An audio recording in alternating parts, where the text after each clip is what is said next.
قبیلہ بنی امیہ اور بنی ہاشم میں پہلے سے ایک رقابت اور مسابقت چلی آتی تھی، یعنی ان دونوں میں ہر ایک دوسرے سے بازی لے جانے کی کوشش کرتا تھا۔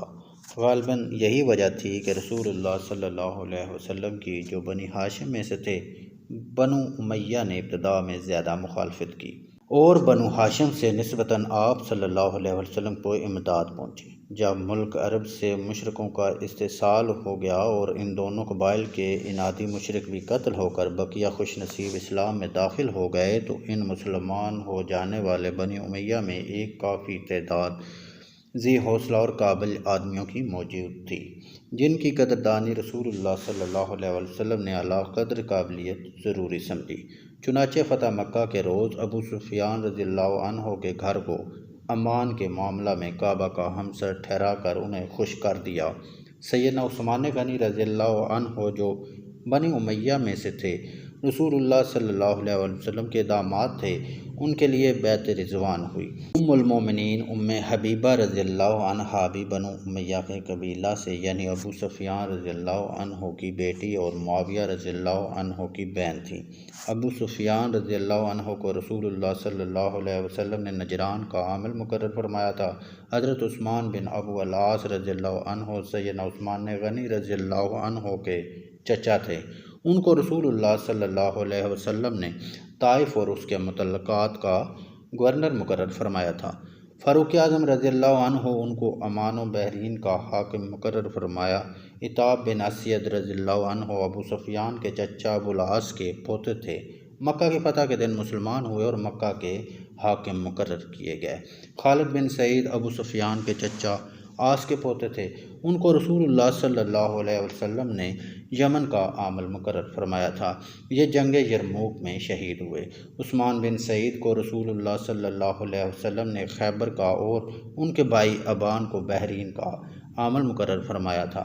اگر رسول اللہ صلی اللہ علیہ وسلم کے دل میں بنو امیہ اور بنو ہاشم کی قدیمی رقابت کا کوئی ذرہ بھی شائبہ ہوتا اور آپ صلی اللہ علیہ وسلم ذاتی قابلیتوں پر نسلی و خاندانی تعلقات کو ترجیح دیتے، تو بنی امیہ کے افراد کو اس طرح صوبوں کے عامل ہرگز مقرر نہ فرماتے، مگر آپ صلی اللہ علیہ وسلم نے نسلی امتیازات کو ذاتی قابلیت پر ہرگز ترجیح نہیں دی۔ ہاں، نسلی امتیازات کو آپ صلی اللہ علیہ وسلم تسلیم کرتے تھے، مگر اسی حد تک کہ جن خاندانوں میں انتظامی قابلیت اور سرداری کی لیاقت ہمیشہ زیادہ پائی گئی، آپ صلی اللہ علیہ وسلم نے بھی انتظامی کاموں اور سپہ سالاریوں کے لیے انہی خاندانوں کے افراد میں سے قابل آدمیوں کو زیادہ تلاش کیا۔ بنو امیہ اور بنو ہاشم دونوں قبیلوں کی پرانی رقابت اسلام نے ابھی نئی نہیں مٹائی تھی، لہٰذا احتیاط اس کی متقاضی تھی کہ ان کو خلافت کے معاملہ میں اور کچھ دنوں ایسا موقع نہ دیا جاتا کہ وہ اپنی فراموش شدہ رقابت کو پھر تازہ کر سکیں۔ چنانچہ رسول اللہ صلی اللہ علیہ وسلم نے اس خطرہ کا بخوبی احساس فرمایا اور اپنے بعد محض قابلیت کی بنا پر سیدنا ابو بکر صدیق رضی اللہ عنہ کو نمازوں کا امام بنا کر ان کی خلافت کے لیے اشارہ فرمایا، جس پر صحابہ کرام رضی اللہ عنہم کی فہم و فراست والی جماعت نے بخوبی عمل کیا۔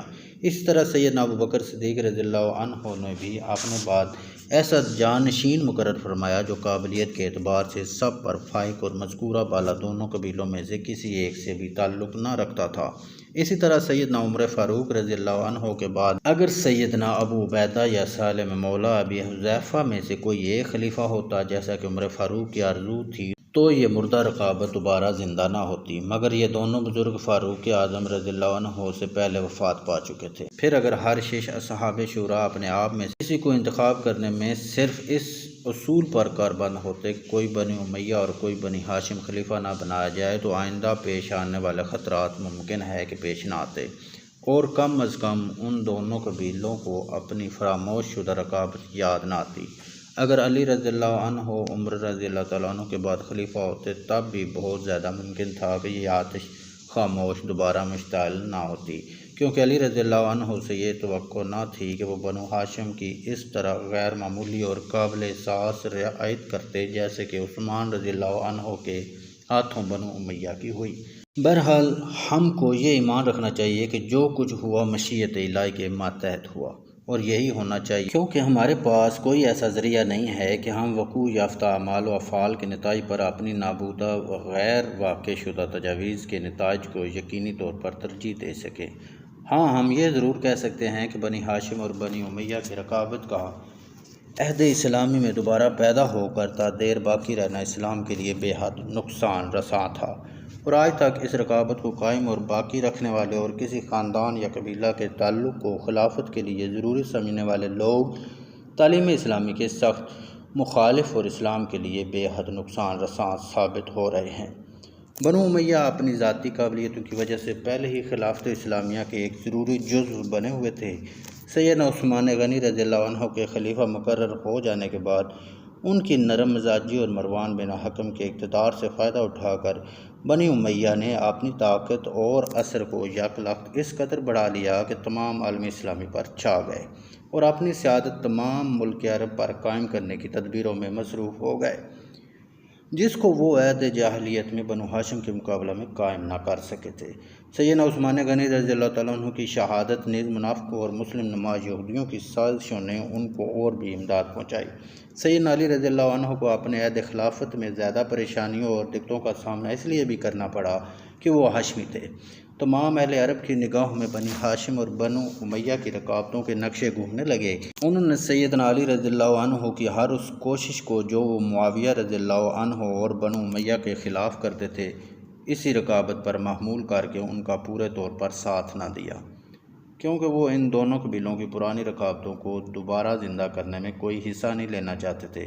اگر سیدنا علی رضی اللہ عنہ کی جگہ کوئی دوسرا غیر ہاشمی شخص خلیفہ ہوتا تو یقیناً اس کو عرب قبائل کی زیادہ امداد حاصل ہوتی۔ سیدنا علی رضی اللہ عنہ اگر خود خلیفہ نہ ہوتے تو سیدنا معاویہ رضی اللہ عنہ کو شکست دینے اور بنی امیہ کو نیچا دکھانے میں زیادہ کام کر سکتے اور اس غیر ہاشمی خلیفہ کو کامیاب بنانے میں اپنی قوت اور اثر کو بہت زیادہ پاتے۔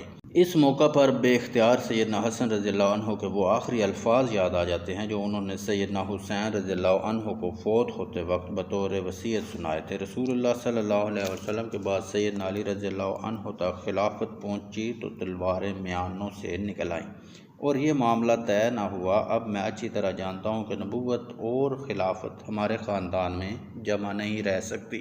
نامعلوم حضرت حسن رضی اللہ عنہ کے یہ کلمات سندن ثابت ہیں یا نہیں، یہ معاملہ مزید تحقیق کا متقاضی ہے۔ البتہ ہمیں حدیث سے یہ معلوم ہوتا ہے کہ وہ فتنوں کے وقت مسلمانوں کے دو گروہوں میں صلح کروائیں گے۔ اس لیے ہمارا حسن ظن یہ ہے کہ وہ ایسے الفاظ زبان سے نہیں نکال سکتے جن سے حالات مزید خراب ہو سکتے ہوں۔ والعلم عند اللہ۔ سیدنا حسن رضی اللہ عنہ کے ان الفاظ کی صداقت پر مستقبل جو آج تک ماضی بن چکا ہے اپنی مہر صداقت ثبت کر چکا ہے۔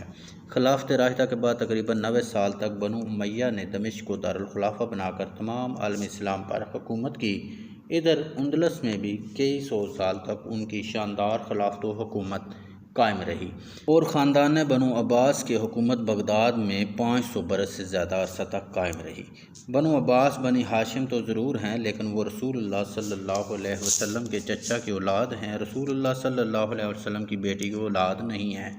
یعنی صرف سادات کو خاندان نبوت کہا جا سکتا ہے کیونکہ رسول اللہ صلی اللہ علیہ وسلم کا خون سیدہ فاطمہ رضی اللہ عنہا کے ذریعے شامل ہے، لیکن عباسیوں میں خاص رسول اللہ صلی اللہ علیہ وسلم کے خون کی آمیزش نہیں ہے، لہٰذا ان کو خاندان نبوت نہیں کہا جا سکتا۔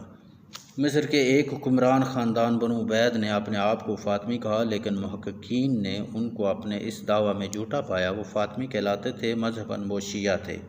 اس خاندان کو عبیدی خاندان عبیدین بھی کہا جاتا تھا۔ ہندوستان میں بھی ایک حکمران خاندان گزرا ہے جن کو خاندان سادات کے نام سے یاد کیا جاتا ہے، مگر یہ حقیقت عالم اشکارا ہے کہ خضر خان حاکم ملتان جو اس خاندان کا مرث اعلیٰ تھا ہرگز سید نہ تھا۔ اس کے سید مشہور ہونے کی وجہ صرف یہ تھی کہ ایک بزرگ صوفی نے اس کو سید سردار کہہ کر پکارا تھا، جیسا کہ آج کل بھی لوگ مغل اور پٹھان سرداروں کو سیدی کہہ کر مخاطب کر لیتے ہیں، غرض کہ آج تک کسی ملک میں سادات کی کوئی قابل تذکرہ خود مختار حکومت اور بادشاہت کبھی قائم نہ ہو سکی۔ ایک طرف یہ حقیقت ہمارے سامنے ہے، دوسری طرف ہم سیدنا حسن رضی اللہ عنہ کے ان آخری الفاظ کو دیکھتے ہیں تو بے اختیار ہمارا دل ان الفاظ کی پرعظمت صداقت کا مکر اور ان الفاظ کی ہیبت و شوکت سے مرعوب ہو جاتا ہے۔